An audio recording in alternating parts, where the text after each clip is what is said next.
Para ito sa mga baguhang mekaniko na kasama natin sa hanap buhay. Ito ang gawin natin, ang gawin nyo bago ikabit yung cylinder head. Sisiguruhin natin na yung mga cylinder head bolt ay sasagad yung kanilang thread dito sa block. Katulad ditong ginawa ko, inisa-isa ko yan, ikabit, hinigpitan ko, lahat yan sagad. Para siguradong mapipress yung cylinder head gasket nating bago. Kasi once naangat yung thread niyan, ibig sabihin hindi mapipress yung cylinder head, sisingaw. So kailangan lahat pantay-pantay na nakasagad yung mga thread na yan. Yan ang pinaka-maximum na sagad ng thread niya. Dahil sinukat ko yan, sagad talaga yung tornilyo sa ilalim. So katulad nitong isa, itong isa ay hindi ko pa sigurado ito kung malambot ito o matigas. So subukan natin.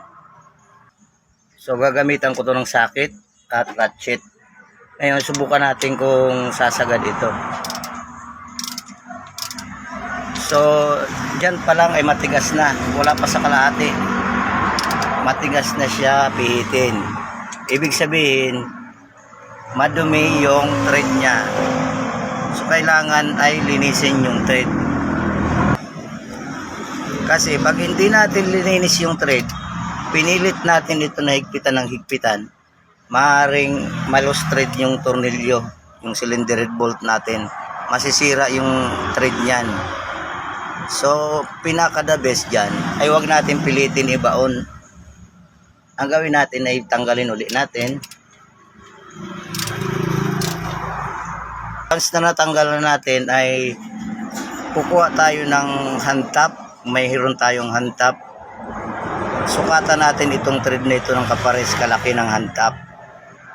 O, tingnan nyo yung dumi. Kalahati pa lang, puro dumi na yung thread niya. O. So ibig sabihin madumi yung thread sa block. So kinakailangan ito gagamitan natin ng hand tap na kaparehas yung thread, kaparehas yung laki. Huwag tayo gagamit ng hand tap na hindi magkaparehas, magkamatch yung thread at laki, kasi sisirain yung thread doon sa block dito. Yan. So ayan, kita nyo napakarumi sa loob. So ang gagawin pinaka the best dyan ay lilinisin natin. Yun na nga ang sinasabi ko na hand tap, nakasukat ng thread at kapares kalaki. Yun ang pinaka the best. Huwag natin pipilitin na isalpak ito na higpitan lang kasi masisira. Hindi rin sasagad yung tornilyo. Pag hindi sumagad yung tornilyo, sisingaw yung gasket natin dito. Kapag sumingaw, yun ang mangyayari ay overheating. Yun ang magkukos na yun ang overheating. So kinakailangan lahat ng thread yung cylinder head bolt ay nakabaon niya ng sagad sa ilalim ng block. Yan. Para hindi tayo magka-problema para walang singaw. Para lahat nahigpitan natin yung cylinder head bolt ng tama. Para ma-press yung cylinder head gasket natin. So yan lang po. Sana may natutunan. At may natutunan, paki-follow and share na rin. Thanks for watching.